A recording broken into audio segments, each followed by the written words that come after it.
for Digiday, and we're here with Gregg from Fabletics. Who here is familiar with Fabletics? Sure, you've seen the commercials with Kate Hudson. So we're going to talk about, how you guys are entering the in-store experience from your e-commerce background. So Great. Do you want to start with just a little background on the brand, just how you guys got started? Yeah, sure. So, well, that's actually a very interesting story. How do I keep it short? So the short version is Adam Goldenberg and Don Ressler, who are the two co-founders of our company, had started and sold several successful e-commerce companies and originally had the idea to start an incubator. And that was a great idea, but that incubator had a couple of gems that just really took off.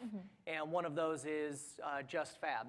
And so Just Fab is a subscription service, started as Shoe of the Month, and then they've gotten into apparel, bought Shoe Dazzle, Fab Kids, and then looked at what categories are growing, what else could we use this model in, and the athleisure wear category is just booming, as everybody in here knows, and that's how Fabletics was born.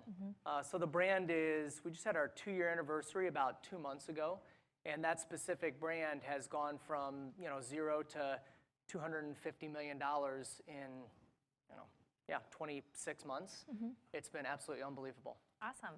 So as you mentioned, athleisure is a really big trend right now. So as an e-commerce company with members in your user base, how do you use those members and how they're shopping online on your site to inform what products you guys are creating and how you're informing your business decisions? Yeah, so it would be great if all the data that you could take from online perfectly translated into the store.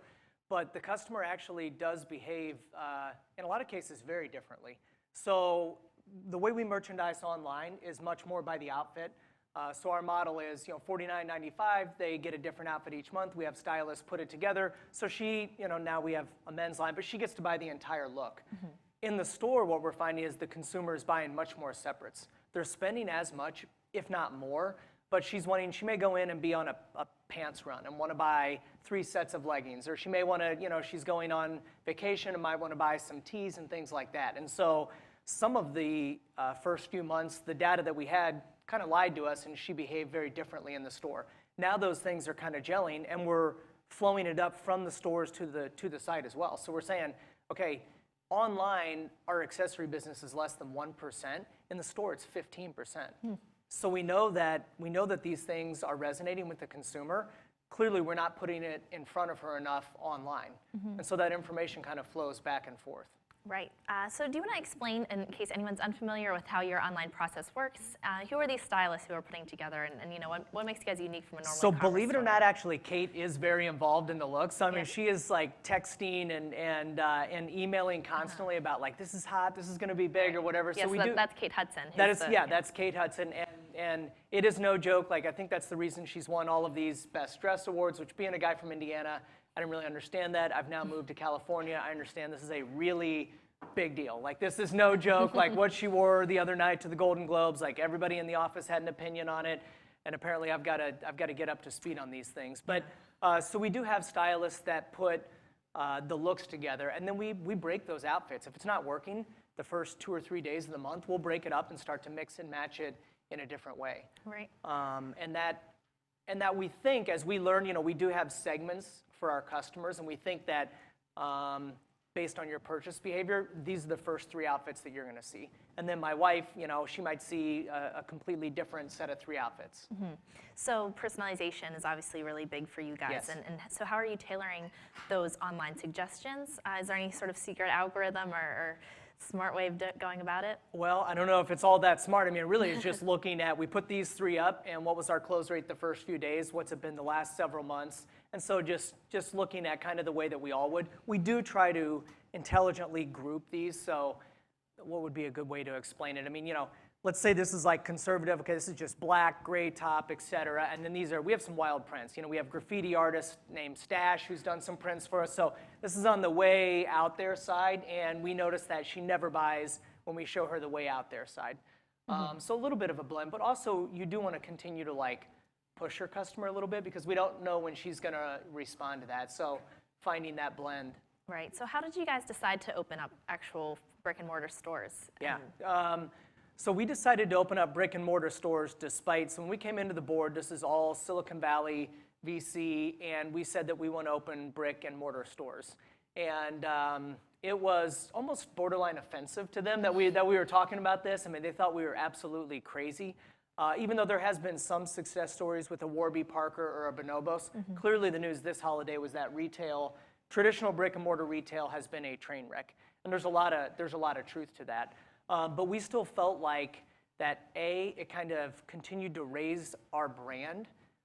B, we were running out of, you can only spend so much in advertising, and we're kind of hitting that ceiling where we're at the maximum frequency and in all of our media channels. And then kind of the third thing that we looked at is we had this belief that that customer would have a greater lifetime value, and that has really played out. She's much more engaged, lower attrition rate, better margin, and it's just a better experience. So what we noticed is that, like, when we started advertising on one channel, you know, we kind of had this brand awareness, and every channel we would go to, it just builds that credibility with the customer. So you saw an ad, and then you saw a post from a friend on Facebook, and then you saw on Instagram, and you start to kind of feel like, okay, this brand is real. And now you walk by it in the store, and you know, and you get that better, more legitimate feeling. But I think actually this is the best time to enter into retail because the landscape is set. They're not building a whole lot of new malls. Clearly, you're in the driver's seat as far as negotiations go. And the great thing about starting online and going to brick and mortar, in my old life, you know, we were just brick and mortar, and you had massive leverage points that you had to cross to just be able to turn on advertising in a market or open a distribution center. We're already distributing across the country, advertising across the country. So you can go to a city like Chicago. It's the third, now fourth largest DMA. Houston passed them. And if you want to open one store, you can open one store. Right. So most traditional retailers can't do that. Right. So the barrier of entry is definitely different, if lower. And you get to cherry pick. Right. So would you say brand awareness is one of the most important things? And is TV your guys' biggest channel? Yeah, TV and Facebook are our two largest channels. And so when you're building that store, it obviously comes with it the brand trust as well as the brand awareness. So how are you guys managing your customer trust and your relationship there when you have the online members as well as the in-store shoppers? Yeah, so for the group that doesn't know, really quickly, we have a membership program. So it doesn't cost anything. Unlike Costco, you pay $100-some and then you get to buy at a discount all the time. We don't have that. You sign up, you get to buy at a discount, but we only ask one thing from you, and that is that you come and check your boutique the first 5 days of the month. And so if you think about a traditional retailer, all I'm saying is all I want you to do is just walk in our store for 1 second, take a look, and then you can walk out. And what that's gotten for us is our average VIP checks their boutique 28 times a year. And so, you know, that's been very, very good. What we saw in the stores as far as customer engagement and all that, our Net Promoter Score is even higher in the stores. And what is the Net Promoter Score, you said? Yeah, our Net Promoter Score is much higher. And then the thing is, the way that we do the VIP versus the retail component. So when you walk into a retail store, you can buy at just full retail price. I don't want to hear about your membership thing. I just want to buy these pants and walk out. Great, you can do that. But you can also sign up, like an REI. If anybody shopped at REI, you go in and you sign up for their co-op program and you save around 10%. Very similar thing in the stores. But we actually find that it's a much better VIP process because they got to ask a question. You know, there's only so much you can learn online. You've got the FAQs, you've got all that.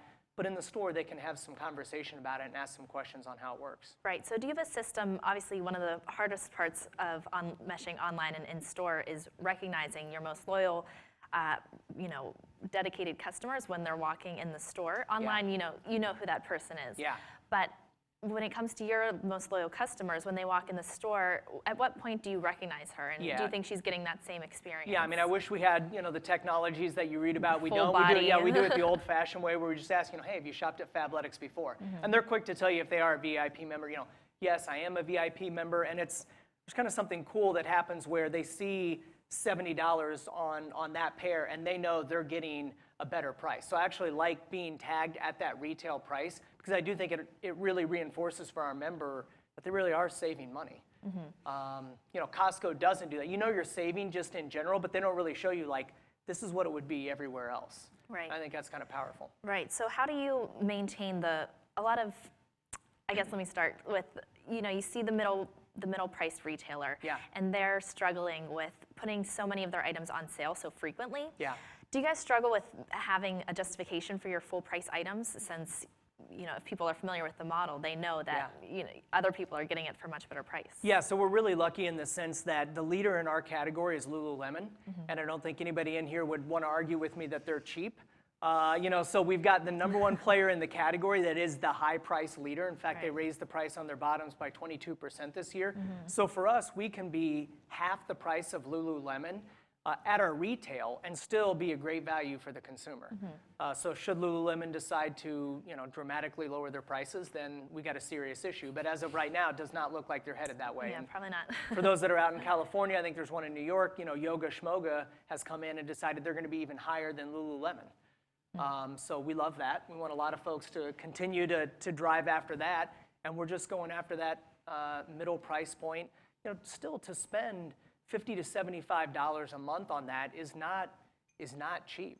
Our average consumer, she's college educated, she's making over $100,000. That's pretty darn good. So whenever it comes to the e-commerce experience, obviously you have your high loyal customers, you have the people who sign up, they check in a lot. And we just saw in the last session that brand awareness and word of mouth is a big part of the, getting people to keep buying and getting them into the path of purchase. Is that a big thing for you guys in those brand advocates? Yeah, so the brand advocates are huge. Really for us, it's getting them over the hurdle. They've all seen it. Our actual aided and unaided awareness is right with a Lululemon or an Athleta who are national players, but getting somebody over that hump, because the reality is we do their first outfit for $25. And what most people think, what I would think, what my wife would think is that there's no way that that's Lululemon quality for $25. That's what we would all reasonably think. Another reason we did the stores, we just want them to walk by and touch it and feel it. So our biggest challenge is getting them to take that first step to buy their first outfit, and then there's this surprise and delight, like, this really is great. I mean, we have videos online of people opening their first package, and once they recognize the quality, they stay with us a long time. In fact, 85% of our business comes from repeat. So do you also feel like you're competing with fast fashion companies like Forever 21 and even Target, because athleisure is such a big trend right now, everyone wants a piece of it? Yeah, and that's the big thing. That's one of the reasons that we do have the VIP program. So we are fast fashion. Our biggest complaint is that we sell out of our top outfits in the first sometimes day, but definitely the first few days. Some of that is intentional. We'd like to find that just perfect line, but some of it is we want people to recognize, like, get it now. This is fast fashion, and also you're kind of excited because there's not going to be a million other people that are wearing that same thing. But it also allows us, when you go to our site or in our store, we don't have a closeout. We made too much on our site. I mean, we're able to calibrate because we have VIPs and these purchase patterns. We're able to run it pretty tight. And that's the message to our consumer. Another reason, why do you have this VIP program? That allows us to keep our inventory very lean and offer better prices. Great. We have time for a few questions. Does anyone have any questions for Gregg? Let's see. Oh, we're right here.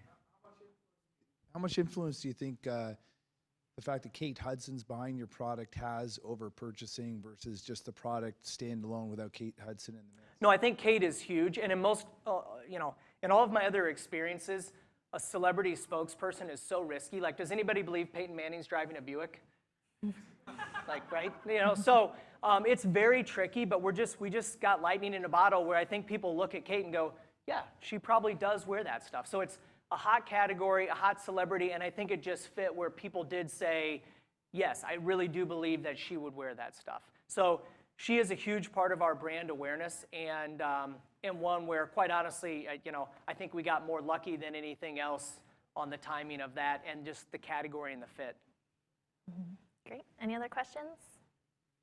Now, do you work with Kate personally? That's typically the only question that I ever get is about Kate Hudson. Like, if it's women, it's her workout regime. If it's guys, they want to meet her. But yes, we do meet with Kate on a regular basis, and it's interesting. Like, she really is like into this brand. Like, is hounding us when we don't have this certain look, or the joggers are hot. What are we doing in joggers? I mean, she's very into it. So it's cool, and it makes it a lot of fun. All right, great, awesome. Well, thank you, Gregg. Nice. Really appreciate the time. Thank you.